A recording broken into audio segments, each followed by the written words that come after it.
Okay, I've got everything buttoned up except for the skid plate. And I repainted it and it's dirty right now, but I put all the rubber stoppers back on. I'm not going to reinstall it for two reasons. One, I want to test and check for leaks a little bit more. So if it collects all the leaks. So if I have it off, I'll be able to see all the dampness over here. And two, I can't find the bolts. so I'm gonna order new bolts. It's gonna stay off. And here's the tube that connects to it. And I don't remember what that tube goes to or comes from, but otherwise it's held on by 3 bolts. Maybe 4. No, it's 4. Okay, let's moment of truth. Let's see how she fires up and sounds.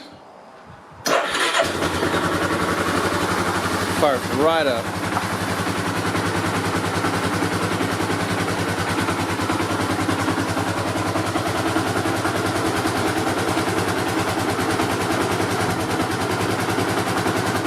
She's happy. So am I. Oh, let's grease up the front.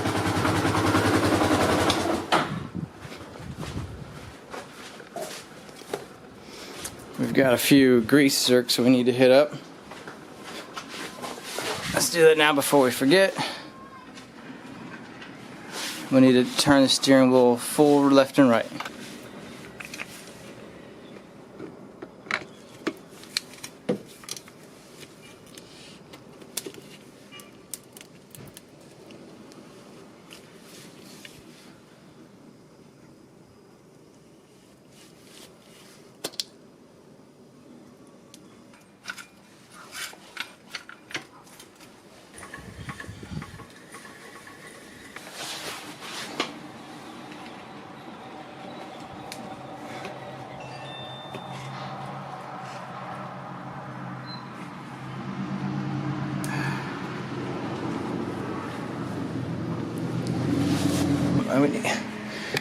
We need to push out all the dark fluids that only the clean new fluid is showing when it comes out.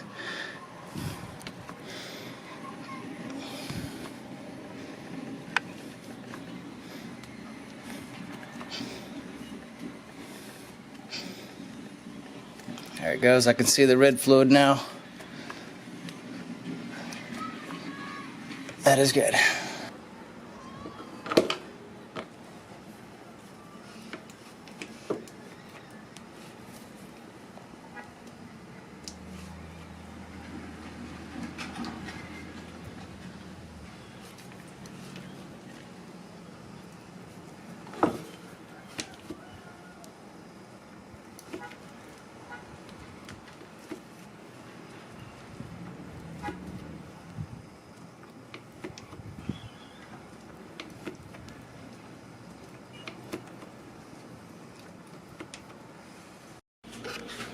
Okay, it's a few days later and I've got some new parts that came in, like the brand new housing. See, look at the foam, it's perfect, creates that good seal.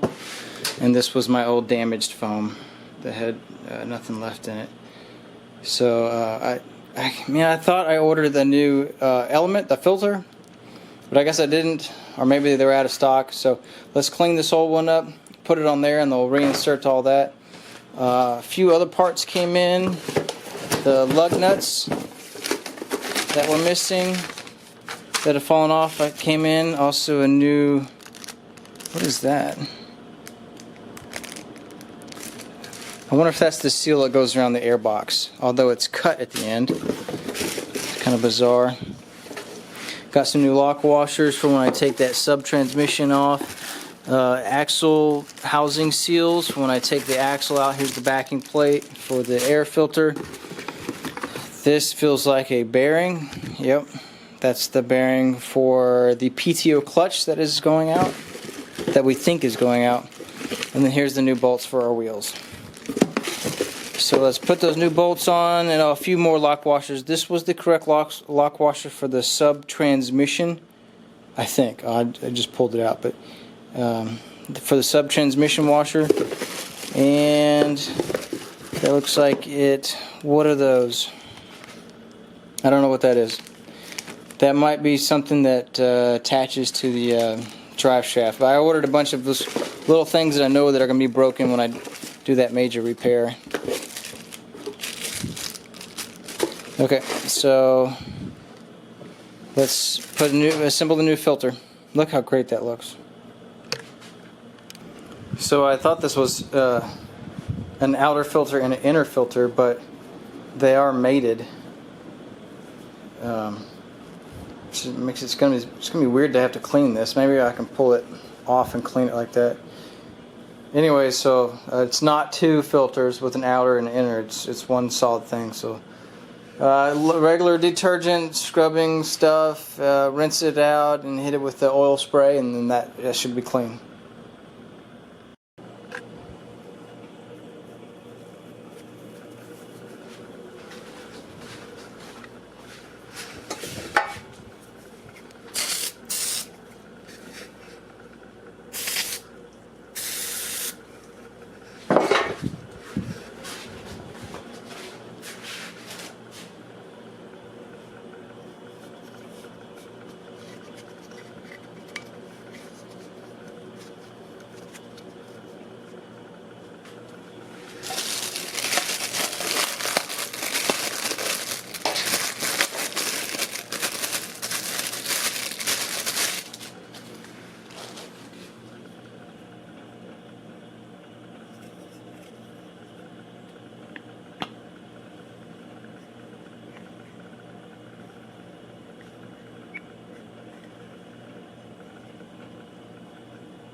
It's a nice tight seal. Perfect. Sorry for the shaky camera, it's just dangling. I'm going to throw the lug nuts on, but you know how that works. So, man, I hope this video helps somebody, help them understand all the maintenance and all the annoyance that this machine causes you. But, you know, it does so much for me. I figure I'd just give it the best treatment ever, because it mows, and it mows like there's no tomorrow. And they don't make them, and they're hard to find, and they're expensive. And if it breaks, they're impossible to find parts for. So I've got to make sure this thing is just as healthy as can be. So I hope you enjoyed this video. Again, we did the rear differential, the transmission, the engine oil, the PTO oil, the governor oil. The only things we didn't do was carb cleaning, valve change, bearing replacement, and the boot on the axle shaft. Those things we'll fix in another video. We also covered the differential lever fix with the C-clip, and we also covered a whole bunch of the bypassing the safety switches. If you enjoyed this video, like, comment, subscribe. Let me know what you think. Here, since I've got this going, let me show you what I have. I used to have a PA up here with a horn and a little siren, but the cords go straight to the battery, and this battery needs to be replaced. I mean, it holds a charge if you use it every now and then, but if you let it go for like 2 weeks, it'll die down. But I just decided, oh, I need an easy way to charge it without having to access this panel, because I've got this panel blocked off with this cage. And these cages are awesome, by the way. I want to say I just got them on Amazon for like 40 or 50 bucks. So here I am charging with my, don't do this, this is janky, this is dangerous. But here I am, this is how I charge when I want to top off and service the battery. Oh, some other quick quirks and stuff that I didn't know about until I really dug into the manual, but to the choke mechanism, I always thought that was choke, but that's half choke. When you go all the way past, the manual says that's 100% choke for really cold weather, and this is just for semi-cold weather, and that's off.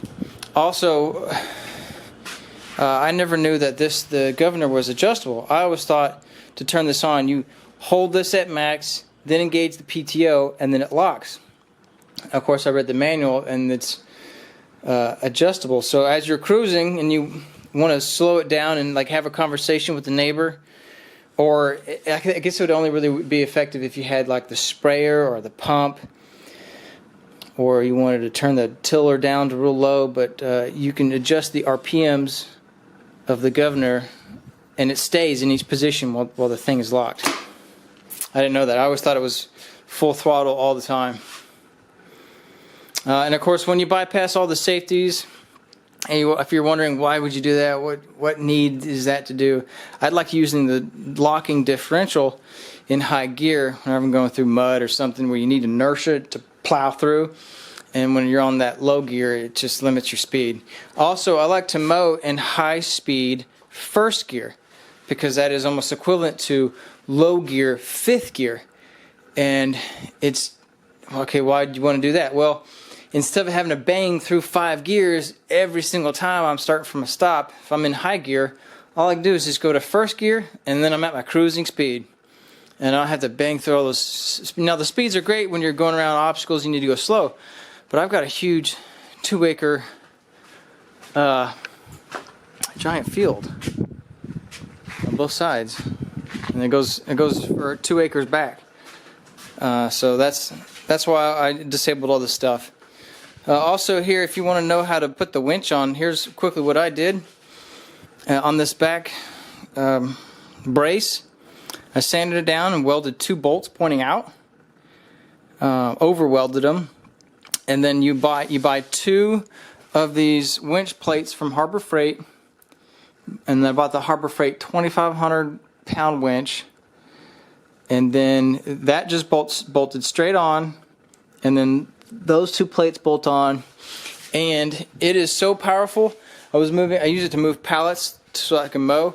It was so powerful and such a good brace that the front end started lifting up, and I had to let it back down. So that is a great mounting point. Now, that doesn't mean you need to be doing that. Don't bend all this stuff, but I just want to let you know how I did. And of course, the battery compartment's right there, so it's really easy to hook up. And this winch is remote control with wireless. There's the controller. So I can stand real back, far away from all the snapping cords, and I can winch it from remote. And that's how that works. So if anybody wants to know how to do this, this is all real cheap stuff from Harbor Freight, and it was so powerful it lifted the whole front end. What else? I got this on Amazon. Can't remember what it's called. Saddlebags or something for 4-wheeler. These were on Amazon. The wife used to ride with me, so I welded up her some little extra pegs, if you're wondering what the heck that is. Oh, these fuel filters, real quick, these are all the pro tips. Amazon had like a package of like 20 of those for like $5 or $10. And of course they're on every one of my fleet vehicles. Up next is going to be the service on my 3-wheeler, which you can also tell that this thing is just a garden. This is the wife's garden cart, so she can move all of her tools and water the garden and whatnot. Man, what else? We've covered about everything. Oh, I need to adjust my headlights because they aim too low, and I think that this screw right here is the adjusting nut for that. Like, I want them to see further out in the field, so I either tighten or loosen that is how to adjust those. That's it. I wanted to tell you all about that. I never knew that was a thing, and I never knew that this second click was full choke. I never knew that until I got the manual. The reason I have this weird hole here is because that cable linkage broke one day, and I was trying to fix it on the cheap, and I decided to cut a hole to reach it, and then I was like, no, just take, it really isn't a lot of screws to take the whole top off, so now I regret making that hole. Of course, I think maybe I can convert it to a cup holder, since this thing doesn't have a cup holder. Anything else? This is not an hour clock, it's a trip meter, and it's resettable. And I replaced my cable, speedometer cable, and it's not, something's not right with it. I need to take this mechanism off, and I need to clean it and clear it, because when I'm going like 5 miles an hour, it says I'm going 10. And when I'm going 1 mile an hour, it says I'm going 5. So Well, I say that. Correct me if I'm wrong on any of that. Somebody said, I saw one time in an advertisement, it said that was an hour meter, and it's purely a trip meter with a reset. So now we're on 0.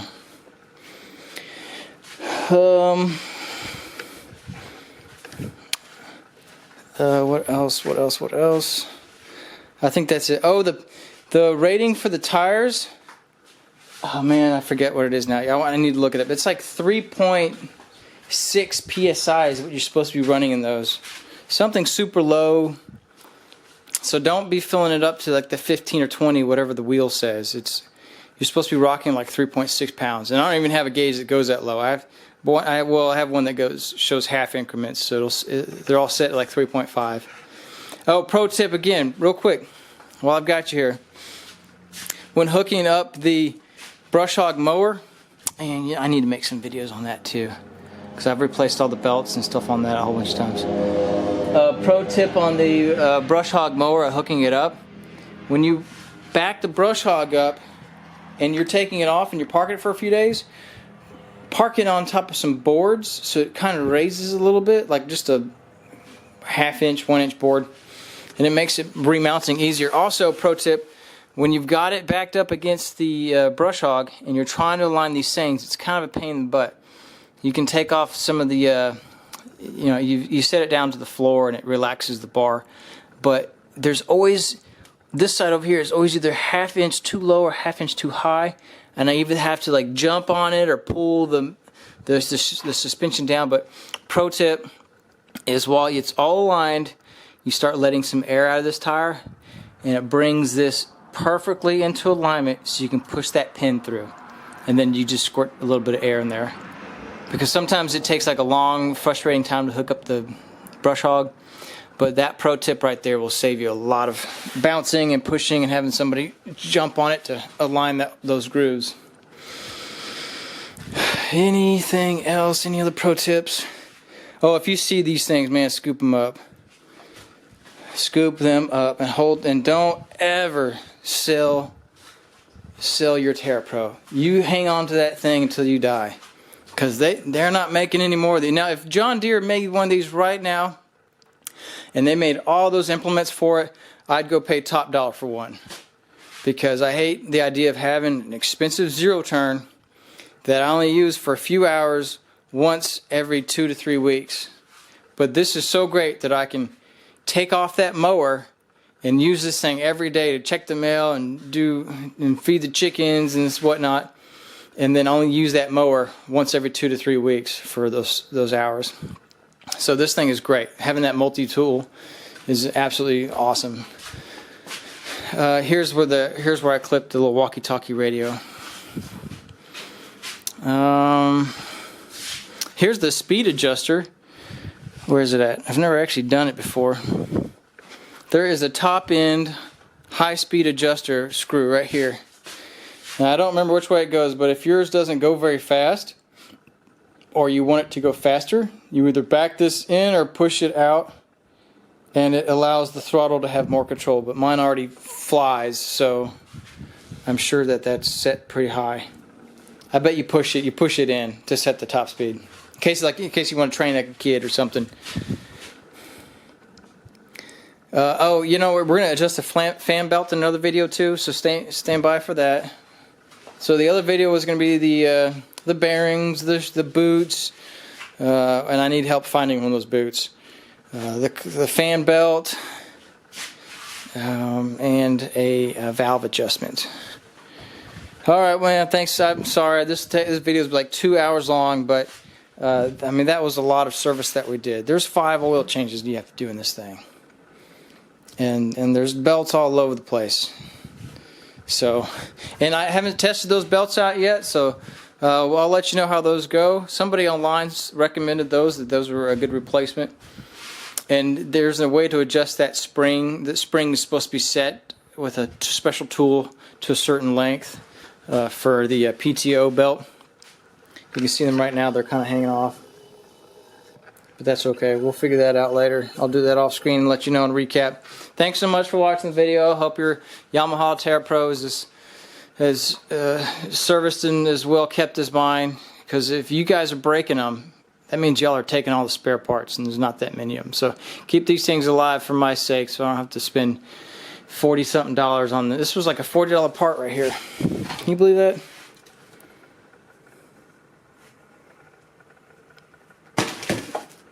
So, all right. Happy trails. Oh, I'm gonna make some videos of my Scout soon too. So if y'all want to see some fun Scout videos, like, comment, subscribe, and all that stuff. Thanks again, guys. Bye bye.